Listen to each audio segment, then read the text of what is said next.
Hallelujah, hallelujah. तेरी स्तुति करते परमेश्वर, तेरी महिमा गाते।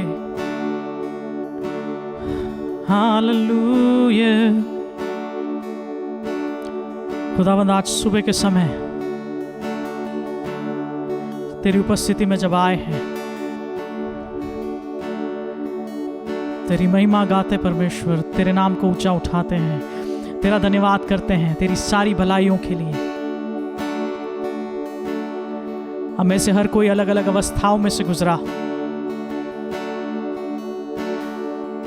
कई लोगों ने उतार चढ़ाव देखे हैं परमेश्वर, बीमारियां देखी है, बहुत कुछ गवाया परमेश्वर।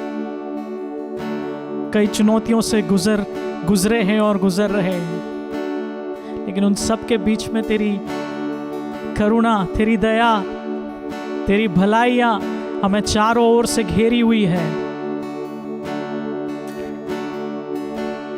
तूने अब तक संभाला है, इसके लिए तेरी स्तुति करते हैं परमेश्वर, तेरी महिमा गाते हैं। आइए अपने मनों को तैयार करें, उसे धन्यवाद दे। उसके वचन कहता है कि उसके वायदों को याद करें, उसके आशीषों को गिने।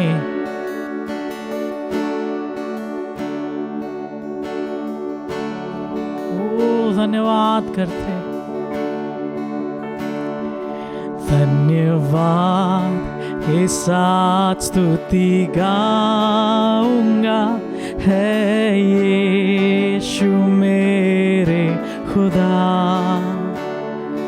उपकार तेरे हैं बेशुमार, कोटि कोटि स्तुति धन्यवाद। धन्यवाद के साथ स्तुति गाऊंगा, है यीशु मेरे खुदा। उपकार तेरे हैं बेशुमार, कोटि कोटि स्तुति धन्यवाद। योग्यता से बढ़ के दिया है अपनी दया से तूने मुझे। योग्यता से बढ़ के दिया है अपनी दया से तूने मुझे। मांगने से ज्यादा मिला मुझे, आभारी हूँ प्रभु मैं। मांगने से ज्यादा मिला मुझे, आभारी हूँ प्रभु मैं।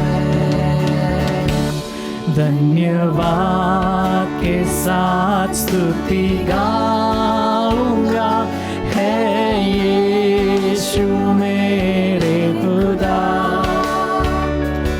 उपकार तेरे हैं बेशुमार, कोटि कोटि स्तुति धन्यवाद। धन्यवाद के साथ स्तुति गाऊंगा, है यीशु मेरे खुदा। उपकार तेरे हैं बेशुमार, कोटि कोटि स्तुति धन्यवाद। तू है सच्चा जिंदा खुदा, है तुझ पर ही भरोसा मेरा।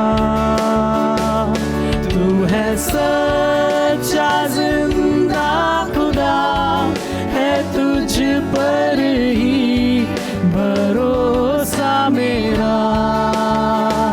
सेवा पूरी करके पाऊं इनाम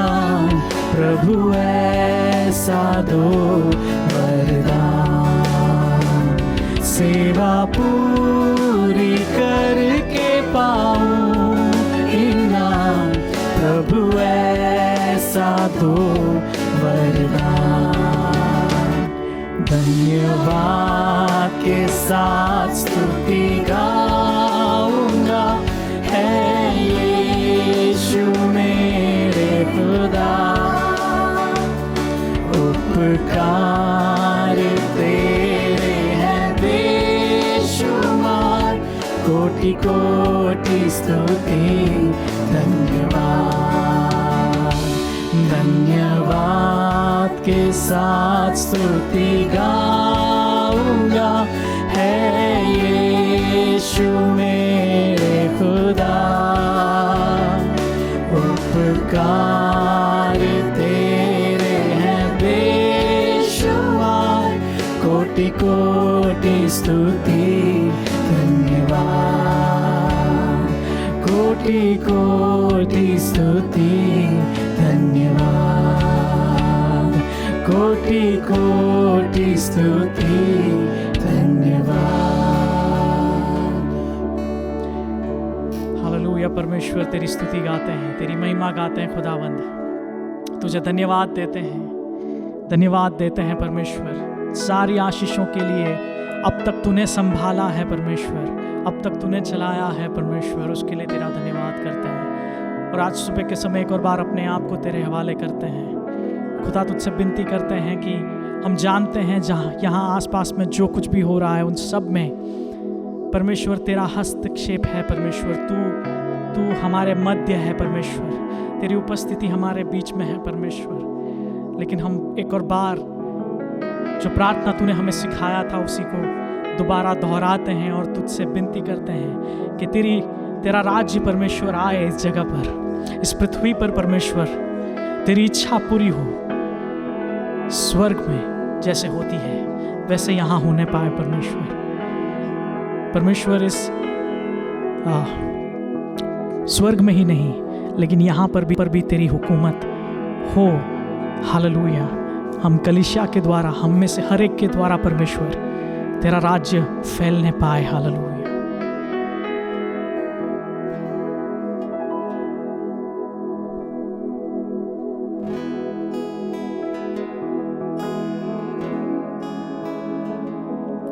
है हमारे पिता तू जो स्वर्ग में है, तेरा नाम पवित्र माना जाए, तेरा राज्य आए, तेरी इच्छा पूरी हो पृथ्वी पर जैसे स्वर्ग में होती है हमारे पिता तू जो स्वर्ग में है, तेरा नाम पवित्र माना जाए, तेरा राज्य आए, तेरी इच्छा पूरी हो पृथ्वी पर जैसे स्वर्ग में होती है। हमारे दिन भर की रोटी तू देना हमें, अपराधों को करना क्षमा, जिस प्रकार हमने अपने अपराधियों को कर दिया है क्षमा। हमारे दिन भर की रोटी तू देना हमें, अपराधों को करना क्षमा, जिस प्रकार हमने अपने अपराधियों को कर दिया है क्षमा। परीक्षा में न ला, बुराई से बचा, परीक्षा में न ला, बुराई से बचा, क्योंकि राज्य और पराक्रम और महिमा सदा तेरी है। आमीन।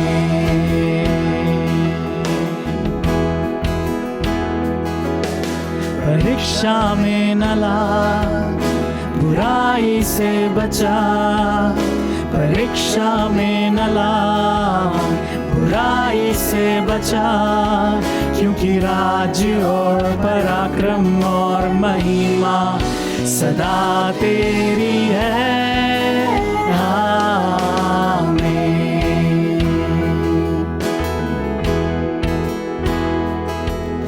हमारे पिता तू जो स्वर्ग में है, तेरा नाम पवित्र माना जाए, तेरा राज्य आए, तेरी इच्छा पूरी हो, पृथ्वी पर जैसे स्वर्ग में होती है। हमारे दिन भर की रोटी तू देना हमें, अपराधों को करना क्षमा, जिस प्रकार हमने अपने अपराधियों को कर दिया है क्षमा। परीक्षा में न ला, बुराई से बचा, परीक्षा में न ला, बुराई से बचा, क्योंकि राज्य और पराक्रम और महिमा सदा तेरी है। आमीन।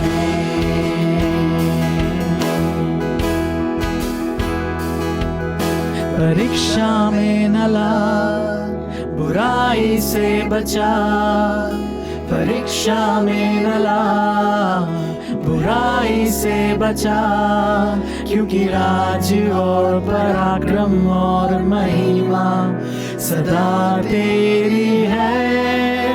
आमीन।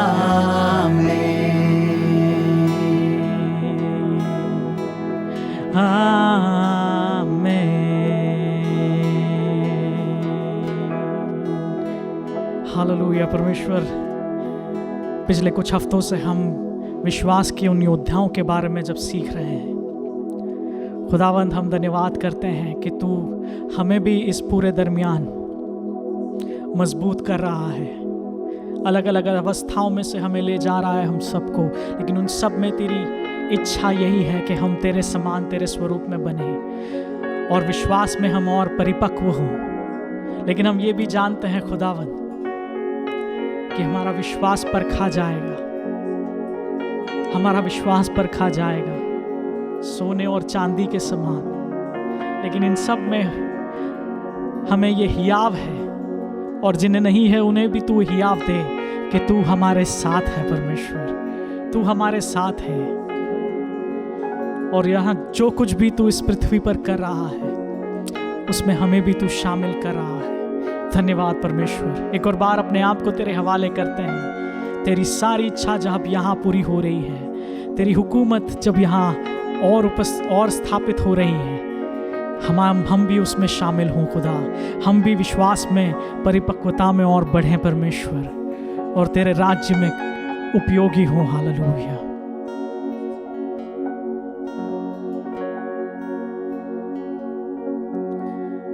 मेरा विश्वास तो परखा जाएगा, आग में जैसे चांदी सोना। मेरा विश्वास तो परखा जाएगा, आग में जैसे चांदी सोना। डरूंगा नहीं मैं, हटूंगा नहीं पीछे, थामे रहूंगा एक ही वादा मैं। डरूंगा नहीं मैं, हटूंगा नहीं पीछे, थामे रहूंगा एक ही वादा मैं। प्रभु साथ है मेरे, प्रभु साथ है मेरे, प्रभु साथ है मेरे। प्रभु साथ है मेरे, प्रभु साथ है मेरे, प्रभु साथ है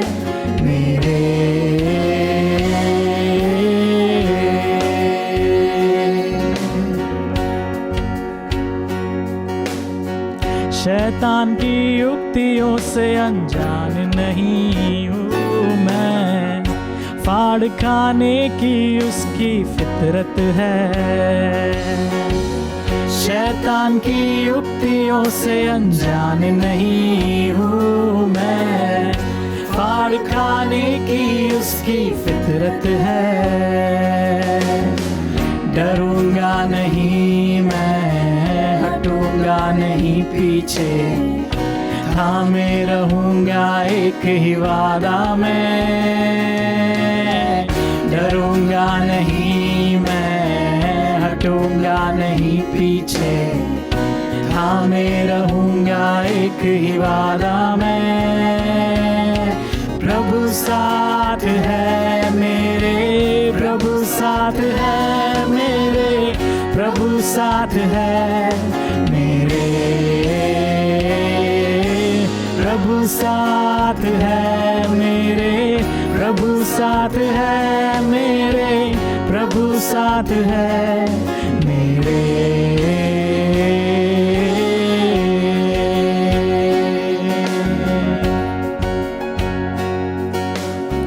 घर मुँह फेरेंगे सारे दोस्त यार मेरे, और तन्हाई हो सदा साथ मेरे।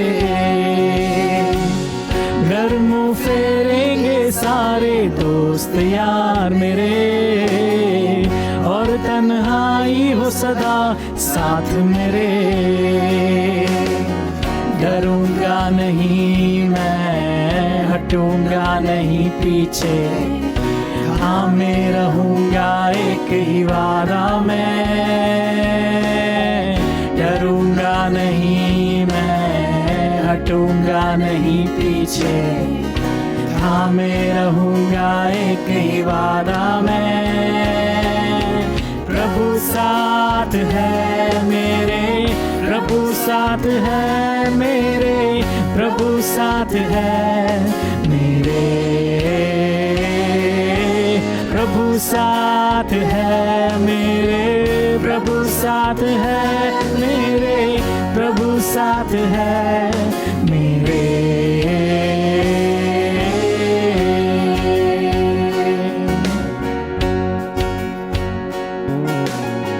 जंगली परिंदों की जरूरत जो है देता, फूलों से जग को सजाता है।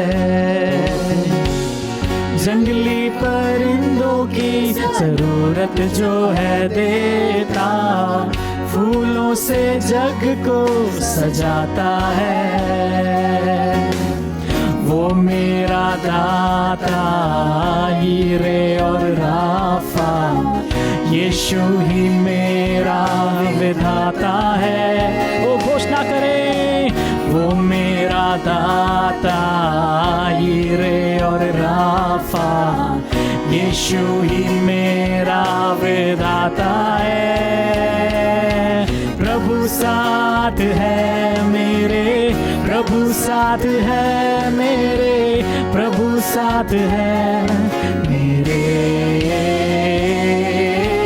प्रभु साथ है मेरे, प्रभु साथ है मेरे, प्रभु साथ है मेरे, प्रभु साथ है मेरे, प्रभु साथ है मेरे, प्रभु साथ है मेरे, प्रभु साथ है मेरे, प्रभु साथ है मेरे, प्रभु साथ है मेरे।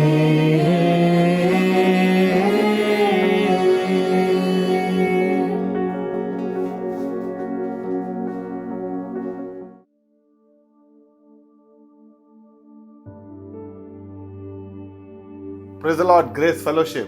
मैं विश्वास करता हूं कि आप जहां कहीं भी हैं, परमेश्वर की सुरक्षा और परमेश्वर के अनुग्रह में बन रहे हैं और बढ़ रहे हैं। इन दिनों में जब हम इस महामारी से गुजर रहे हैं तो बड़े ही एक कठिन समय को हमने देखा। बहुत सारे लोगों ने अपना नौकरी गंवाया, बहुत सारे लोगों ने अपना सैलरी गंवाया, बहुत सारे लोगों ने अपना जीवन खो दिया। और ऐसे ही विपरीत परिस्थितियों में उनके ये हालातों के साथ साथ उनके ऊपर एक और प्रेशर बढ़ाया गया, जब उनको अपने घर का भाड़ा चुकाने के लिए पैसा नहीं था, उनको अपने बच्चों का ट्यूशन फीस, स्कूल फीस देने के लिए पैसा नहीं था। बहुत सारे लोगों ने अपने बिजनेस को गवा दिया, उनके बिजनेसेस ठप हो गए। बहुत सारे लोगों ने जिन्होंने नया बिजनेस शुरू किया, उनके बिजनेस बंद हो गए। ऐसे ही परिस्थितियों से जब परमेश्वर के बच्चे भी गुजर रहे होते हैं, तब परमेश्वर अपने वचन को भेजकर उन्हें एक शांति प्रदान करता है। हालेलुया। ऐसे ही एक वचन के साथ आज मैं आपके बीच प्रस्तुत हुआ हूं, और आज का वचन है कि हमें किस तरह से चलना चाहिए। दूसरा कुरिन्थी 5 और उसका 7 ऐसा कहता है कि we should walk by faith not by sight. यानी हमने जो देखा है उसको देखते हुए हमें परमेश्वर की और उसके ऊपर विश्वास करके आगे नहीं बढ़ना चाहिए, लेकिन परमेश्वर के विश्वास के द्वारा, परमेश्वर पे जो हमने विश्वास रखा है, उस विश्वास से हमारे कदमों को बढ़ाना चाहिए। क्या है ये वचन क्या कहता है? Walk by faith not by sight. जब भी मैं इस वचन को पहले पढ़ता था, मुझे तुरंत बाइबल में सुपर हीरोज जो हैं, मूसा है, अब्राहम है, यूसुफ है, उनके बारे में ख्याल आ जाता था कि किस तरह से उन्होंने अपने जीवन में जो आगे दिख रहा है, भविष्य को देखते हुए नहीं, लेकिन परमेश्वर पे विश्वास करते हुए अपने कदमों को आगे बढ़ाया। वो विश्वास के द्वारा चलते थे, न बल्कि जो उनको सफलताएं उनको जो मिलने वाली है या जो दूसरे उनको प्रावधान मिलने वाले हैं, उनको देखकर आगे बढ़ते थे। तो हम भी जब इन सुपर हीरोज को देखते हैं, उनके बारे में पढ़ते हैं, मैं बहुत ही खुश हो जाया करता था, क्योंकि देखता था कि किस तरह से विपरीत परिस्थितियों में भी वो एक विश्वास के कदमों को बढ़ाते थे, और अंत में हम देखते हैं कि सबके जीवन में परमेश्वर आशीषों को लेके आता है। तो जब मैं पढ़ता था, तो कभी कभी मैं भी ऐसा ही सोचता था कि अंत में परमेश्वर सब कुछ ठीक कर ही देता है। तो आज ग्रेस फेलोशिप में उस विश्वास के परिभाषा में, विश्वास में चलने की परिभाषा में एक स्तर ऊपर बात करने वाला हूं। हम अक्सर ऐसा सोचते हैं कि अगर अभी विपरीत परिस्थितियों से हम गुजर रहे हैं और हमारा परमेश्वर पे भरोसा है, परमेश्वर पे विश्वास है, तो कभी ना कभी एक ऐसा समय आएगा जब परमेश्वर सब कुछ ठीक कर देगा। नहीं, कभी बॉलीवुड मूवीज की तरह हैप्पी एंडिंग्स, अगर ठीक नहीं हुआ है तो पिक्चर अभी बाकी है मेरे दोस्त। तो ऐसा ही सोच विचार करके कभी कभी हम हमारे जीवन में परमेश्वर पे भरोसा करते हुए आगे बढ़ते हैं। लेकिन आज हम जानेंगे कि विश्वास में चलने का अर्थ क्या है। अच्छा, मैं ये नहीं कहना चाहता कि अगर हम परमेश्वर पे विश्वास करके हमारे कार्य को करेंगे तो वो अंत में ठीक नहीं करेगा, लेकिन मैं आज एक स्तर ऊपर बात करने वाला हूं कि अगर ठीक ना करे तो क्या हम वैसा ही विश्वास परमेश्वर पर रख पाएंगे? उसी विश्वास के साथ हम परमेश्वर में चल पाएंगे कि नहीं? सबसे पहले हम देख रहे हैं, ये वचन जो कहता है वो है विश्वास में चलना। अभी चलना मतलब क्या? चलना यानी चलना। आप बहुत बार किसी न किसी के साथ चले होंगे, तो अगर विश्वास में चलना है तो पहले चलना जरूरी है। चलने में जब समझो दो लोग साथ में चलते हैं तो साथ में चलते हैं। कभी ऐसा देखा है कि एक इस तरफ जा रहा है और एक इस तरफ जा रहा है और हम बोलते हैं कि साथ में चलते हैं? ऐसा कभी नहीं होता। साथ में चलने का मतलब है कि दोनों एक साथ चल रहे हैं, उनके कदम एक ही दिशा में बढ़ रहे हैं। अगर हमें परमेश्वर के साथ चलना पड़ेगा तो ही हम फिर परमेश्वर के उस विश्वास में हम चल पाएंगे।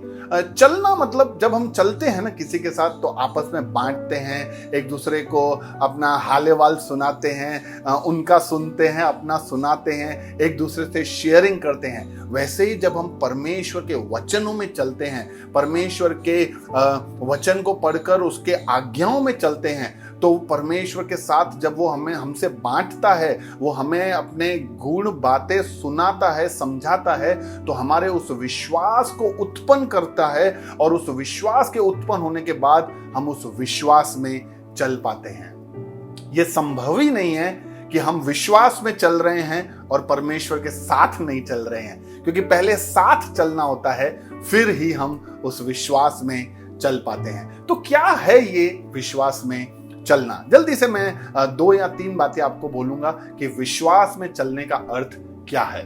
तो पहला बात, विश्वास में चलने का अर्थ ये नहीं है हैप्पी एंडिंग्स। विश्वास में चलने का अर्थ ये है कि जब तक मेरा एंड ना हो तब तक मैं हैप्पी रहूंगा। Hello, hallelujah. यानी ये हमारे ऊपर है कि मैं कोई विपरीत परिस्थितियों में क्यों ना गुजरूं, मैं परमेश्वर के आनंद को नहीं खोऊंगा, क्योंकि वो आनंद हमसे कोई नहीं चुरा सकता।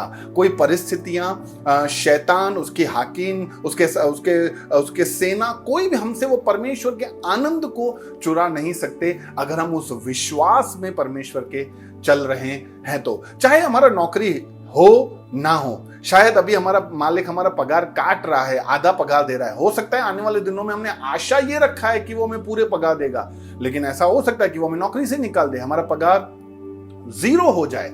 लेकिन फिर भी मैं परमेश्वर का धन्यवाद करूंगा कि ठीक है, मुझे तुझ पे भरोसा है, क्योंकि तू जो भी मेरे जीवन में करता है वो मेरे लिए सिर्फ भलाई को ही उत्पन्न करता है। जब हम इस वचनों से अपने आप को सांत्वना देते हैं और परमेश्वर का धन्यवाद करते हैं, उसको कहते हैं कि विश्वास में चलना। हालेलुया। दूसरा बात, विश्वास में चलने का मतलब है कि परमेश्वर के वायदों पे भरोसा रखना। परमेश्वर ने जो हमसे वायदे किए हैं, परमेश्वर ने कहा कि जो मुझ में रहेगा, जो मुझ में बना रहेगा, जो मेरे संग चलेगा, वो अनंत जीवन पाएगा।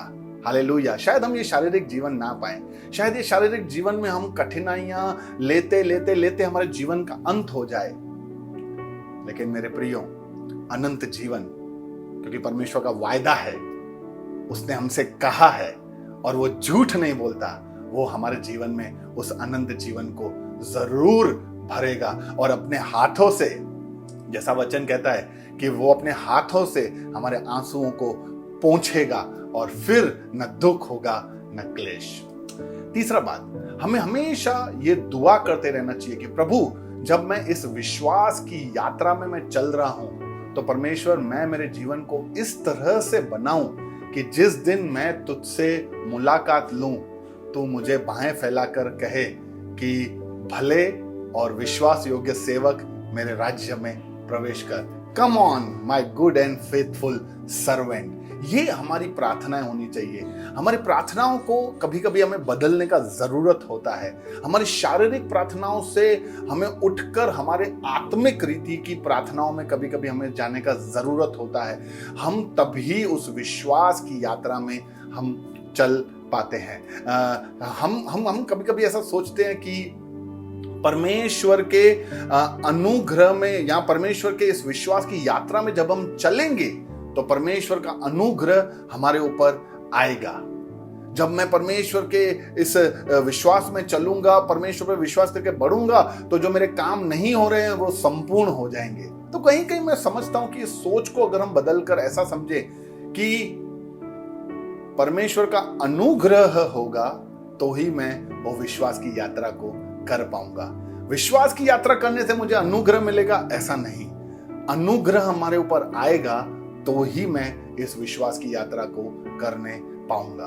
तो मैं चाहता हूं कि हम सब एक बार फिर से अपने कुर्सी की पेटी को बांध ले। Let us tighten up, fasten up our seat belts, और हम परमेश्वर को हम पुकारेंगे, परमेश्वर, परिस्थिति कैसा भी क्यों ना हो, मुझे सामने घोर अंधकार ही क्यों ना दिख रहा हो, लेकिन मुझे तुझ पे भरोसा है। मैं उस भरोसे पर, उस विश्वास जो मैंने तुझ पे रखा है, जिसने ये सब कुछ बनाया है, उसको देखते हुए परमेश्वर, मैं कदमों को आगे बढ़ाना चाहता हूं। परमेश्वर, मुझे थामना, परमेश्वर मुझे संभाल कर ले जाना, और जैसा तेरा इच्छा हो वैसा मेरे जीवन में पूरा करना। क्योंकि प्रभु का वचन कहता है कि जिस भले कार्य को उसने हमारे जीवन में शुरू किया है, हालेलुया, अंधकार में पड़े थे, गंदगी में पड़े थे, उसने खींच के निकाला है, तो एक मकसद तो रखा ही होगा हमारे लिए। तो हम प्रभु को कहें कि जो मकसद तूने हमारे जीवन में रखा है, जिसके लिए तूने हमें बुलाया है, जो कार्य तूने हमारे जीवन में शुरू किया है, प्रभु मेरे इस विश्वास की यात्रा में उस कार्य को पूरा करना। इस कठिन परिस्थितियों में मैं इस वचन से आपको और कंफर्ट देना चाहता हूं। मैं आपको कहना चाहता हूं कि हम परमेश्वर पर विश्वास करें क्योंकि समय कितना भी बुरा क्यों ना हो, हमारा परमेश्वर भला है और जिस भले कार्य को उसने हमारे जीवन में शुरू किया है उसको जरूर पूरा करेगा। God bless you all.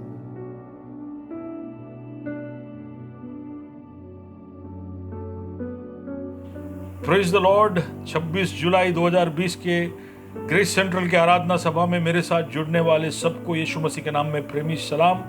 आशा है कि आप जहाँ कहीं भी है प्रभु में कुशल मंगल हो, आनंदित हो, उसके भलाई और अनुग्रह का पूरा आनंद उठा रहे हो। आप में से कुछ लोग पिछले दिनों के अंदर बीमार थे, लेकिन प्रभु ने आपको चंगा किया, इसलिए प्रभु का धन्यवाद हो। आप में से कुछ अभी चंगे हुए नहीं, चंगे हो रहे हो, उसके लिए भी प्रभु को धन्यवाद हो।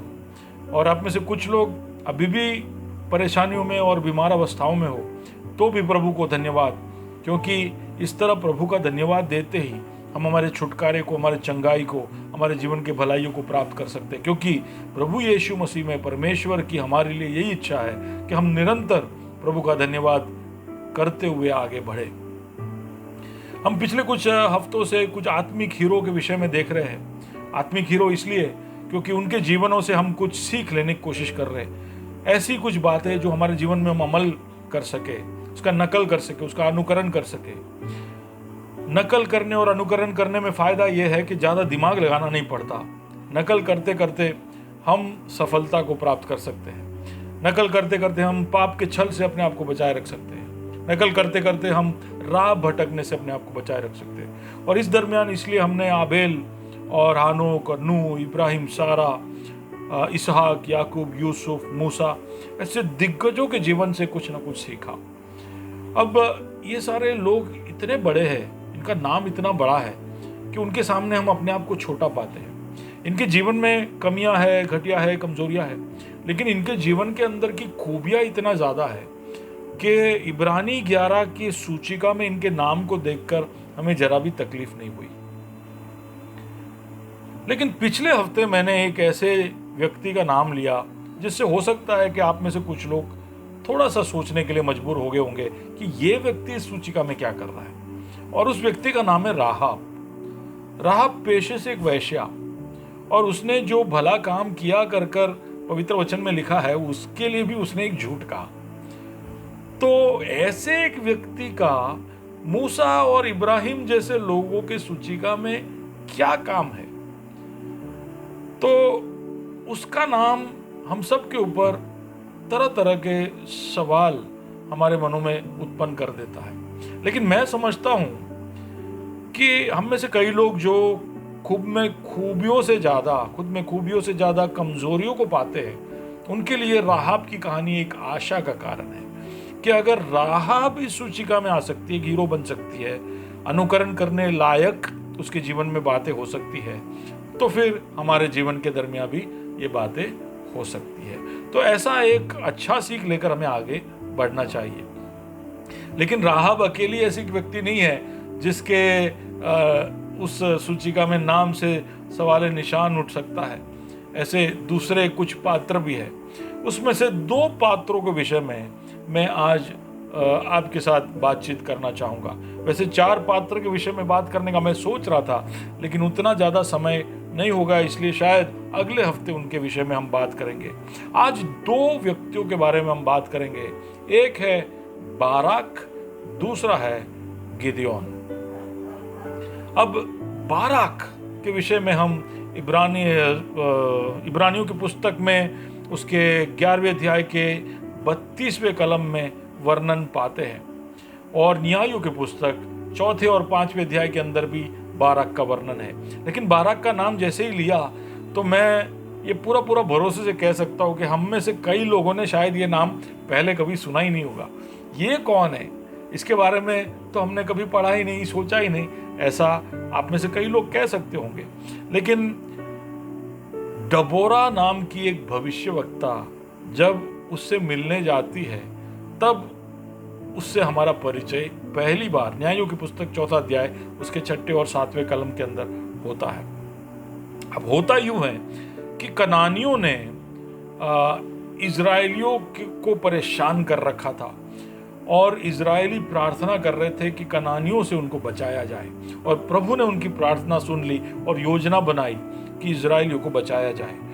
और बचाने के लिए देबोरा, जो उस समय की न्यायाधीश थी, एक औरत थी लेकिन न्यायाधीश थी, उसको प्रभु ने बात किया कि जा, तू अबीनोआम का पुत्र बाराक जो है उसको कह कि इस्राएल का नेतृत्व कर कर कनानियों को हरा है।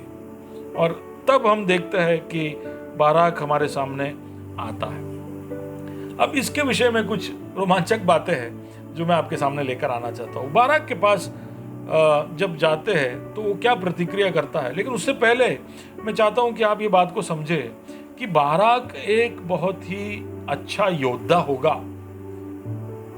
और ऐसे कहने के पीछे का मेरा कारण यह है कि योद्धा नहीं होता तो प्रभु का आत्मा डबोरा को प्रेरित नहीं करता। और वही नहीं, उसका अपने आप ही अपना एक रुबाब, उसका अपना आप ही एक नाम था, क्योंकि उसने एक आवाज दी तो 10,000 सिपाही एकत्रित हो गए। कोई मामूली आदमी तो नहीं होगा जिसकी वजह से इतने सारे लोग उसके लिए युद्ध करने के लिए तैयार हो जाए। तो वो छोटा मोटा व्यक्ति नहीं था। लेकिन जब डबोरा उसके पास जाती है तब वो नेतृत्व लेने से इनकार करता, वो आनाकानी करता है।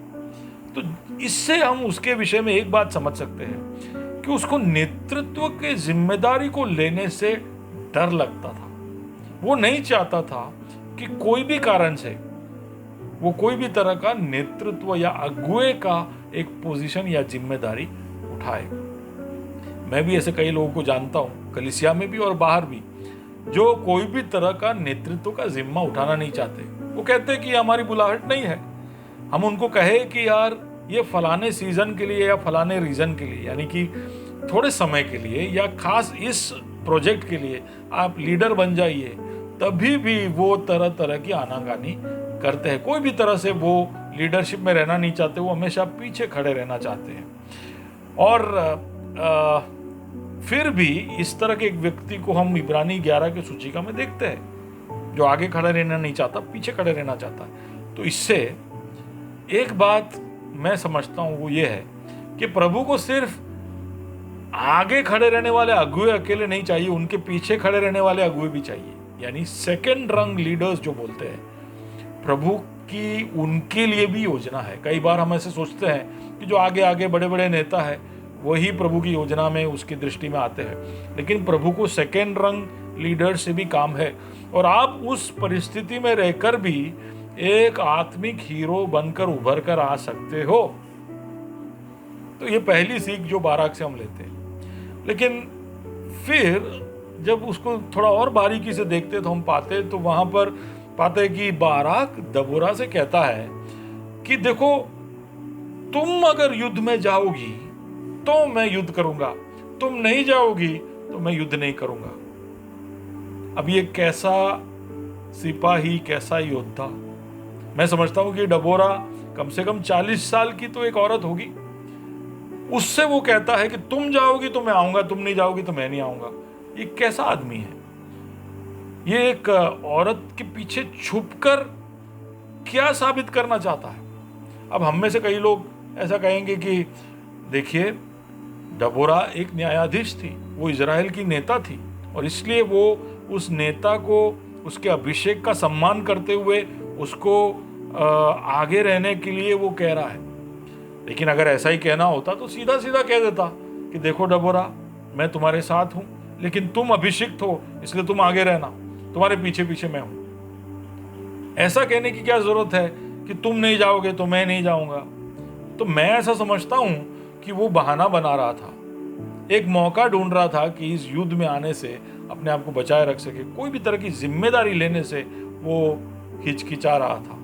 अगर डबोरा ना बोल, उसको ऐसा था कि डबोरा ना बोल देगी, और डबोरा ना बोल देगी तो उसको भी युद्ध करना नहीं पड़ता। तो देखिए ना, वो एक बहाना ढूंढ रहा था कि युद्ध ना करे। मैं भी ऐसे कई लोगों को जानता हूँ कि जैसे ही उनको कोई ना कोई जिम्मेदारी देने की कोशिश करता हूँ तो ऐसे बड़ा अजीबोगरीब बहाना बनाकर वो अपने जिम्मेदारी से मुकरना चाहते हैं। लेकिन ऐसे लोगों को मैं याद दिलाना चाहता हूँ कि दूसरे एक लीडर के पीछे खड़े रहकर तुम प्रभु को नाराज तो नहीं कर रहे हो, लेकिन एक बात समझ लेना कि हो सकता है कि तुम दूसरे एक लीडर के पीछे खड़े रहो, वो शायद तुम्हारे लिए प्रभु की पहली योजना नहीं थी, वो दूसरी योजना थी। प्रभु तो चाहता था कि तुम्हें नेतृत्व दे और आगे लाए, लेकिन तुम ही हिचकिचाए, और इसलिए प्रभु ने तुम्हें दूसरे लेवल का लीडर बनाया, तुम्हें पीछे रखा। दूसरी बात कि इस तरह दूसरे लीडर के पीछे छिपकर खड़े रहने वाले लोगों को यह समझ लेना चाहिए कि तुम्हारी सफलता उस आगे खड़े रहने वाले लीडर के ऊपर निर्भर है। अगर वो सफल हुआ तो तुम सफल हुए, वो असफल हुआ तो उसका प्रभाव तुम्हारी सेवकाई पर पड़ सकता है। अब डबोरा को जब ये चुनौती रखी गई कि तुम आओगे तो ही हम आएंगे, तो वो जरा भी मुकरती नहीं है, वो तुरंत आगे आ जाती है और कहती है ठीक है, अगर ये तुम्हारा शर्त है तो मुझे मंजूर है। अब ये मान लेने का कारण ये था क्योंकि डबोरा जानती थी कि यहोवा ने कहा था कि बाराक से नेतृत्व कराए, तो यहोवा की योजना को उसने समझ लिया था, और इसलिए कोई भी शर्त पर, और क्योंकि इजराइल की जरूरत थी कि कनानियों को हराया जाए, कोई भी शर्त पर डबोरा इस युद्ध को जीतना चाहती थी, और इसलिए वो तुरंत मान जाती है। लेकिन वो बाराक को एक बात कहती है कि क्योंकि तुमने ऐसी एक शर्त रखी, ये युद्ध जब जीता जाएगा तो उसका श्रेय तुम्हें नहीं, एक औरत को मिलेगा। एक भविष्यवाणी वो वहां पर करती है कि इस जीत का श्रेय तुम्हें नहीं, एक दूसरी औरत को मिलेगा। और बाराक इस बात से कोई भी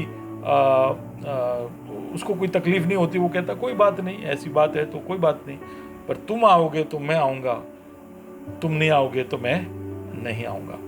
अब बातें वहां पर निपट जाती है, ये लोग सब मिलकर 10,000 सिपाहियों के साथ युद्ध करने युद्ध के मैदान में पहुंच जाते हैं। अब जिस दिन युद्ध होना है उस दिन की बातें आप देखिए। अब युद्ध करने पहुंच गए हैं, तब तो तुम्हें सुबह उठ जाना चाहिए। 10,000 सिपाही तुम्हारे साथ है, तुम्हारे सामने कनानियों का पूरा एक बड़ा सेना है, तो तुम्हें सोचना चाहिए कि किस तरह से युद्ध करें, कहां से हम हमारे सिपाहियों को लगाए, शत्रु कर क्या रहा है। अब शत्रु के बारे में बताता हूं। उसका जो सेना था उसमें 900 रथ थे, और सिपाही, मैं समझता हूं कि इजराइल के सिपाही से ज्यादा सिपाही होंगे उनके पास। तो बाराक को योजनाएं बनानी थी, स्ट्रेटेजीज बनाने थे कि हम किस तरह से युद्ध करें, किसको कहां से भेजे, कैसे युद्ध को जीता जाए। लेकिन हम वहां पर देखते हैं कि बाराक बिल्कुल आराम से अपने डेरे में पड़ा होता है। डबोरा आकर उसको बुलाती है, कहती है भाई उठ जाओ, चलो हम जाकर कुंज करते, हम लड़ाई करते और इस युद्ध को जीतते। तो ये देखकर तो मैं थोड़ा सा क्रोधित हो गया। हालांकि 7 सदियों पहले की बात है, लेकिन खून थोड़ा सा खौल गया कि अरे आप समझिए कि आपको मनाने के लिए प्रभु का एक अभिषिक्त बड़ा दाम चुकाकर युद्ध के मैदान में आ चुका है। अब कम से कम अब तो तुम्हारी जिम्मेदारी को समझो, जो तुम्हें करना चाहिए उसके लिए तुम खड़े तो हो जाओ। तुम आराम से लेटे हो, यहां पर भी अब वही सब काम करें। जिस कार्य के लिए तुम्हें खास कर बुलाया गया है उसमें तो जिम्मेदारी दिखाओ। तो ये सब सोच करना मेरा खून खोल गया, लेकिन डबोरा का खून नहीं खोला। वो बड़े धीरज के साथ, बड़े ठंडक के साथ, बड़े ठंडे दिमाग से बाराक को वहां पर हैंडल करती है। और इससे मैं कुछ सीखा। मैं ये सीखा कि प्रभु को कुछ बाराक की भी जरूरत है। ऐसे थोड़े थोड़े पीछे थोड़े ढीले होकर काम करने वाले लोगों की जरूरत है। प्रभु ने उनके लिए भी कुछ सोचा है, तभी तो उनको बुलाया है।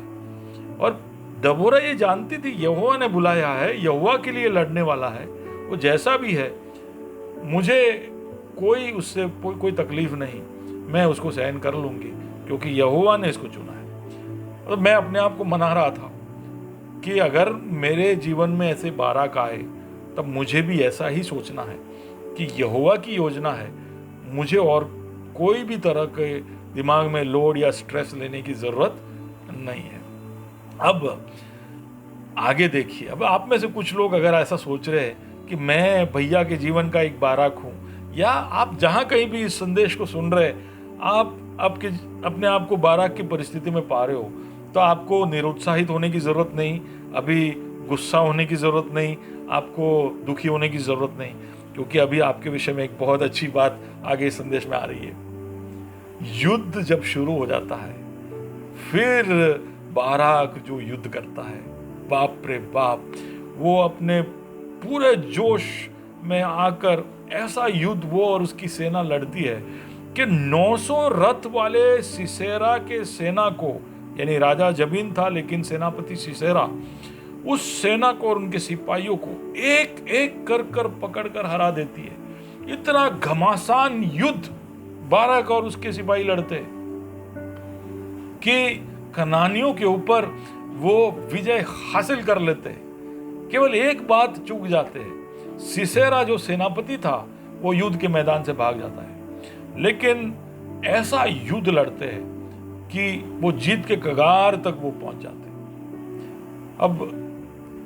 अब मैं समझता हूं कि क्यों बाराक जैसे लोगों को प्रभु सहन करता है, कि हाँ उनके जीवन में कमजोरियां होगी, लेकिन जब उनकी जरूरत पड़ेगी ना कि वो युद्ध करे, उनकी सेवकाई की जब जरूरत पड़ेगी, जब उनका समय आएगा, तो वो जमीन आसमान एक कर देंगे, खून पसीना एक कर देंगे। वो ऐसी लड़ाई लड़ेंगे, वो ऐसा जंग लड़ेंगे कि उनकी सारी कमजोरियां हम भूलने के लिए मजबूर हो जाएंगे। तो अगर आप एक बाराक है तो आप ध्यान रखिएगा, आप शायद नेतृत्व में आगे आने से हिचकिचाते होंगे, आप पीछे रहते होंगे, लेकिन जब युद्ध का समय आए, सेवा का समय आए, प्रभु के लिए खड़े रहने का वक्त आए, तो आप पूरी ताकत लगा देना, तो आपके सारी कमजोरियां सब लोग भूल जाएंगे। लेकिन कहानी खत्म नहीं हुई है। सीसेरा मैदान से भाग गया, दुश्मन का सेनापति मरा नहीं है। उसका मतलब है कि शायद वो जाकर दूसरे सेना को खड़ा कर युद्ध करने आ जाए, तो उसको मारना बहुत जरूरी था। लेकिन वो कनान की तरफ भागता है, उसके प्रदेश में प्रवेश कर लेता है, और वहां पर जायल नाम की एक औरत के डेरे में या तंबू में जाकर वो छुप जाता है। अब उसको ऐसा लगा कि जायल जो है वो एक कनानी औरत होगी, जबकि वो एक इजराइल की औरत थी जो कनान के प्रदेश में जाकर रुकी हुई थी। वो समझ जाती है कि ये शत्रु का सेनापति है, वो उसको छुपा देती है, लेकिन जब सीसेरा सो रहा होता है तब वो उसको खत्म कर देती है। और सीसेरा को खत्म करने के बाद ही इजराइल को सही मायने में जीत हासिल होता है। लेकिन इस जीत को हासिल करने का श्रेय किसको गया? जैसे डबोरा ने कहा था कि युद्ध तुम लड़ोगे लेकिन श्रेय किसी औरत को जाएगा, ठीक उसी तरह से हुआ। ये प्रभु की योजना थी। मैं समझता हूं कि तुम अगर अगुवाई के स्थान में ऊपर नहीं आओगे तो मैं किसी और को वहां पर उसका श्रेय लेने के लिए खड़ा कर दूंगा। प्रभु का प्रत्युत्तर था। मुझे नहीं मालूम कि इस घटना के होने के बाद बाराक ने इस बारे में सोचकर कोई भी खेद मन में प्रकट किया होगा या नहीं, कि अरे यार, जब मुझे ये उत्तरदायित्व दिया गया था, अगुआ बनने के लिए बताया गया था, तो मुझे ले लेना चाहिए था। ऐसे भी पूरे दिन लड़ाई तो मैंने की, मैंने और मेरे सिपाहियों ने खून पसीना एक कर दिया, लेकिन अब जब जीत का श्रेय देने का वक्त आया तो देखो ना, ही कहाँ से ये एक औरत आ गई, अब पूरा श्रेय उसको जा रहा है। मेरे बारे में लोग गा रहे, लेकिन उससे भी ऊंची आवाज में अब इस जायल के बारे में गा रहे। क्यों? क्योंकि उसने सेनापति को मारा। तो अगर आप जिम्मेदारियों से पीछे हट रहे हो तो प्रभु को उससे कोई तकलीफ नहीं है, लेकिन आपको ये बात समझ लेना चाहिए कि आप कितना भी मेहनत करना है करिए, लेकिन उस मेहनत के पीछे का श्रेय जो है वो शायद किसी और को चला जाएगा। आगे खड़े रहने वाले नेता को चले जाएगा, या किसी और को जिसने उस चीज के लिए मेहनत ना किया हो। तो क्या आपकी उसके लिए तैयारी है या नहीं? और हो सकता है कि बार बार इस तरह के घटनाओं के घटने से आपके मन में एक कड़वाहट या खटास किसी व्यक्ति के लिए या परिस्थिति के लिए उत्पन्न हो। क्यों? क्योंकि मेहनत आप कर रहे हो और श्रेय किसी और को जा रहा है। मैं कई ऐसे लोगों को जानता हूं जो इस तरह की वारदातों से बिल्कुल निरुत्साहित हो जाते हैं कि मेहनत हमको करना पड़ता है और नाम और कोई ले जाता है। पर आप सोच के देखिए कि ऐसा क्यों हुआ। हो सकता है कि आपने कहीं ढील दिखाई, आपने ही जिम्मेदारी लेने में बाराक जैसे शर्त रखे। तो देखिए ना, पहला जो पात्र जिसके बारे में हमने देखा, बाराक, जिसने अगुवाई के पोजीशन या उस स्थान को लेने से हिचकिचाहट दिखाई, और उसकी वजह से क्या हुआ, जीत हासिल किया। इब्रानी 11 के सूचिका में वो एक हीरो बनकर उभर कर आया, लेकिन उसके जीवन के दरमियान शायद उसके बारे में इतनी ज़्यादा उसने नहीं सुना होगा। उसको क्या पता है कि इब्रानी का पत्र लिखा जाएगा और उसमें मेरा नाम हीरो के लिस्ट में या सूचिका में उससे उसको क्या लाभ। तो आप जब जी रहे हो तब आपको श्रेय नहीं मिला, तो आपके मरने के बहुत सालों बाद श्रेय मिलने से क्या होता है, ऐसे सोचा जा सकता है। तो आप सोच के देखिएगा कि आप जब आपके सामने प्रभु कोई प्रस्ताव लेकर आए तो उसकी प्रतिक्रिया आप कैसे कर रहे हैं। आपके मन के अंदर एक भय होने की वजह से जिम्मेदारियों को आप कर ले पाओगे या नहीं, कर पाओगे या नहीं, उसके ऊपर एक शक या भय की वजह से आप प्रभु के प्रस्ताव से अपने आप को उसमें से आप मुकरिए नहीं, अपने आप को उसमें से वंचित नहीं रखिए। अगले पात्र की ओर बढ़ना चाहता हूँ जल्दी से, और ये हमारा हीरो नंबर 13, और वो है गिदियोन। अब गिदियोन के बारे में बोलूं उससे पहले मैं बताना चाहता हूं उस घाटी या वादी के बारे में जहां पर बाराक ने कनानियों से युद्ध किया। इस घाटी का नाम था एस्द्रा एलोन। अब एस्द्रा एलोन घाटी एक बहुत बड़ा जमीन था जिस पे बड़े तादाद में सेनाएं आकर रुक सकती थी। तो इसलिए जब कनानी युद्ध करने आए तो एस्द्रा एलोन में आकर वो डेरा डाल गए, क्योंकि बड़े तादाद में उनके पास सेना थी। और एस्द्रा एलोन का जो घाटी या जो जमीन था, जो इलाका था, बहुत फैला हुआ और बहुत बड़ा था। यही घाटी में, इसी एस्द्रा एलोन में, अगले पात्र गिदियोन के सामने आने वाली मिदियान की सेना, जिसके साथ अरबी और दूसरे अमालेकी भी जुड़ जाते हैं, वो 3 सेनाएं ये एस्द्रा एलोन के जमीन में आकर इकट्ठा होती है। तो जब बड़े तादाद में सेना इजराइल के खिलाफ आई है तब एस्द्रा एलोन में आई है। लेकिन एस्द्रा एलोन में यहोवा ने इजराइल को बाराक के समय में भी जीत दिया और गिदियोन के समय में भी जीत दिया। बड़ी रोमांचक बात यह है कि एस्द्रा एलोन का ये मैदान वही मैदान है जहां पर अंत के समय में संसार की सारी सेनाएं एकत्रित होगी इजराइल के खिलाफ युद्ध करने के लिए। हाँ, उस जमीन का नाम मेगिदो है, वो यही एस्द्रा एलोन की जमीन या घाटी या मैदान है।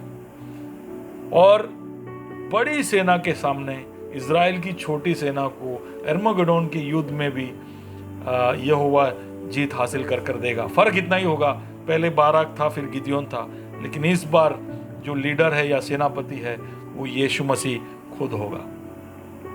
तो शत्रु हमारे जीवनों में एस्द्रा एलोन लेकर आता है, बड़ी तादाद में हमें खत्म कर देने के लिए, हमें फाड़ खाने के लिए बड़ी तादाद में हमारे सामने एस्द्रा एलोन में आकर पहुंचता है। वो अपना फायदा देखता है कि एस्द्रा एलोन बहुत बढ़िया जगह है, यहाँ पर हम सब एक साथ रह सकते हैं और हम इजराइल को ख़त्म कर देंगे। लेकिन एस्द्रा एलोन का एक दूसरा नाम भी है और वो है जेजरील की घाटी। और जेजरील का मतलब है यहोवा तितर भितर करेगा, गॉड स्कैटर्स। भजन संहिता उसके 68 के अंदर इस तरह से लिखा है, परमेश्वर उठे और उसके शत्रु तितर बितर हो। जेजरील की वादी एक ऐसी जगह है जहां पर परमेश्वर हर बार इजराइल के लिए उठा है और उसके शत्रुओं को तितर बितर किया है, पहले कनानियों को, फिर मिदियानियों को, और अंत के दिनों में सारे संसार के सारे सेनाओं को तितर बितर करेगा। तो जब शत्रु एस्द्रा एलोन हमारे जीवन में लेकर आता है तब हमें याद करना चाहिए कि वो शत्रु के लिए एस्द्रा एलोन है, हमारे लिए तो वो जेजरील है। यहाँ पर परमेश्वर हमारे लिए उठेगा और शत्रु को तितर बितर करेगा, और इसलिए हमें भय करने की जरूरत नहीं है। जैसे बाराक ने हिम्मत दिखाई, जैसे गिदियोन ने हिम्मत दिखाई, ऐसे हम हिम्मत दिखाकर हमारे जय को हासिल करें। अब गिदियोन की कहानी की ओर जल्दी से आगे बढ़ना चाहता हूँ। गिदियोन की कहानी हम जब देखते हैं तो उसको न्यायों की पुस्तक 6 अध्याय में देखते हैं कि वो एक दाखरस की कुंड में गेहूं को झाड़ रहा था। डरा हुआ था इसलिए ये कर रहा था।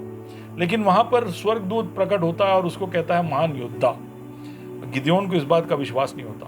कहता है कि तू मिद्यानियों से इजराइल को बचाएगा। और ये बात को गिदयोन जरा भी स्वीकार नहीं करता। वो कहता है कि मैं तो मनासा के गोत्र का एक बहुत ही गरीब परिवार से हूं और मेरे परिवार में मैं सबसे छोटा हूं।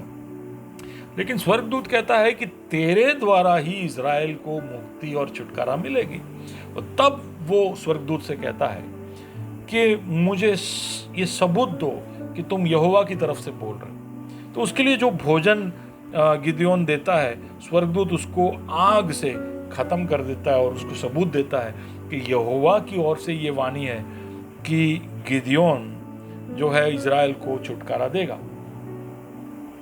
तो हमने गिदयोन के स्वभाव के विषय में एक बात देखी कि जब उसको कोई बात बताई जाती थी तो सबसे पहले उसके मन में उस बात को लेकर एक संशय या संदेह उत्पन्न होता था। लेकिन यहोवा उसका जवाब उसको देता है और फिर उसको आज्ञा देता है कि तेरे घराने में जितने भी बाल और आशेरा के लिए बनाए गए मूर्तियां या दूसरी ऐसी बातें हैं उसको गिरा दे। क्योंकि इस तरह की बातें अगर हमारे घर में होगी तो यहोवा कहाँ से तुम्हारे घर के द्वारा, घराने के द्वारा मुक्ति दूसरों तक पहुंचाए। तो पहले तुम तुम्हारे घराने को ठीक करो। हमें भी ये सोचना चाहिए। कई बार हम दूसरों को सुधारने चले जाते हैं लेकिन हमारे घर ही सुधरे हुए नहीं होते। लेकिन हम कोई बड़े नेतृत्व को या उत्तरदायित्व को, जिम्मेदारी को लेने से पहले हम खुद के झरोखे में झांक के देखें कि हमें कितने सुधरने की जरूरत है। अब गिदयोन को डर लगता है, बोले कि इन मूर्तियों को मैं निकालने जाऊंगा तो सबसे पहले तो मेरे पिताजी ही मेरा खिलाफ खड़े हो जाएंगे, मेरे घर वाले, मेरे समाज के जो बड़े प्राचीन हैं वो सब सामने आ जाएंगे। लेकिन दूसरी तरफ उसको यहोवा से आज्ञा मिली थी तो वो बीच में फंस गया और वो उसका एक बीच का रास्ता निकालता है। उसको ये विश्वास नहीं है कि अगर यहोवा की आज्ञा का मैं पूरा पूर्तिकरण करूंगा या उसमें मैं आगे बढ़ूंगा तो यहोवा मेरी मदद करेगा। उसको इस बात का विश्वास नहीं, उसके मन में शक है, संदेह है कि यहोवा करेगा या नहीं। और इसलिए वो एक मानुषिक या इंसानी रूप से सोचता है और उन मूर्तियों को और या उन बातों को रात के अंधेरे में गिराता है। अगले दिन सुबह घर वाले, समाज वाले सब देखते हैं तो उसका विरोध करते हैं। लेकिन उसकी मदद में उसका पिताजी खुद खड़ा होकर उसकी मदद के लिए आगे बढ़कर आता है। सुबह के दिन दहाड़े में भी उसने ये किया होता तो क्या पिताजी उसकी मदद में नहीं आते? अनपेक्षित जगह से, गिदयोन को अपेक्षा नहीं थी कि उसके पिता उसके सपोर्ट में आते, लेकिन अनपेक्षित जगह से यहोवा उसके लिए मदद उपलब्ध कर देता है। लेकिन उसके शक और संदेह ने उसको मजबूर किया कि रात के अंधेरे में जाकर वो काम करे। लेकिन शक, संदेह ये सब उसके जीवन में होने के बावजूद हर बार उसके लिए वो कोई हल ढूंढ कर निकालता। तो उसके जीवन की ये कमजोरी थी कि उसको संदेह और शक होता था, लेकिन हर बार वो उसके ऊपर हावी होकर आगे बढ़ता। अब हुआ यूं कि प्रभु ने उसको कहा कि तू एक सेना को इकट्ठा कर। अब और सेना इकट्ठा करने के लिए वो तैयारियां करता है। उसी समय मिद्यान और उसकी सेनाएं एस्राएलोन में इकट्ठा होना शुरू हो जाती है। तो गिदयोन जो है तुर ही फूंक कर लोगों को अपने तरफ एकत्रित करता है कि चलो हम युद्ध करने जाते हैं। और 32,000 लोग उसके उस आवाज को सुनकर, क्योंकि प्रभु का अभिषेक उस पर था, प्रभु का वक्त आ चुका था और लोग उसके बारे में धीरे धीरे सुनने लगे थे, 32,000 लोग उस युद्ध को जाने के लिए एकत्रित हो जाते। लेकिन रात को गिदयोन को संदेह होता है कि लोग तो आ गए, शत्रु भी सामने आकर खड़ा है, लेकिन जीत मुझे हासिल होगी या नहीं। तो वो प्रभु के सामने एक परीक्षा रखता है। वो कहता है कि तू बुरा ना माने तो मुझे एक और सबूत चाहिए कि तू हमारे साथ है, तू हमें जय देगा। कि मैं ये ऊन जो है वो जमीन पर रखता हूं, अगर ऊन गीला हो जाए और जमीन कोरा रहे तो मैं विश्वास करूंगा कि तू मेरे साथ है। यहोवा कर देता है। तो फिर अब वो कहता है कि तू बुरा नहीं मानना, मैं एक और सबूत चाहता हूँ। इस बार जमीन गीला होना चाहिए और ऊन बिल्कुल कोरा रहना चाहिए। यहोवा वो भी कर देता है। मैं सोच रहा था कि इस तरह अगर हम परीक्षा लें तो यहोवा पूरी करेगा या नहीं, लेकिन वो इस बात पर निर्भर करता है कि हमारे जीवन में आने वाले शक, संदेह, संशय, ये सब के ऊपर हावी होकर हम आगे बढ़ेंगे या नहीं। हम में से कई लोग शक का इजहार तो करते हैं, कहते हैं संदेह है, शक है, लेकिन फिर शक दूर हो जाए तो भी बैठे ही रहते हैं और कुछ करते नहीं। लेकिन गिदयोन ऐसा नहीं था। जैसे ही उसका शक पूरा हो जाता है, उसको वो हटाकर वो अगला कदम लेता है। 32,000 की एक सेना को लेकर वो एस्दरा एलोन की तरफ बढ़ता है युद्ध करने के लिए। लेकिन यहोवा कहता है ये बहुत ज़्यादा लोग हैं, इतने ज़्यादा लोग मुझे नहीं चाहिए, क्योंकि इतने ज़्यादा लोग जाएंगे तो फिर वो श्रेय खुद ले लेंगे। तो इसलिए मैं चाहता हूं कि तू उसमें से छांट कर 300 लोगों को लेकर युद्ध करने जाना। अब गिदयोन के स्वभाव के हिसाब से तो उसके मन में अब 100 सवाल उठने चाहिए, तरह तरह के शक, संदेह उठने चाहिए। लेकिन उस वक्त वो यहोवा के साथ मिलकर उन 300 लोगों को चुनने में मदद करता है। अब 300 चुन लिए, बाकी सब चले जाते हैं।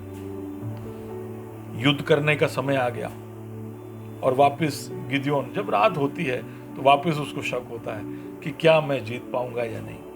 और उस वक्त यहोवा उससे कहता है कि तुझे अगर संदेह है तो एक काम कर, तू शत्रु की डेरे में जाकर सुन कि वहां पे किस तरह की बातचीतें हो रही है। और तुझे अगर अकेले जाने में डर लग रहा है तो तू अपने नौकर को साथ में लेकर जा।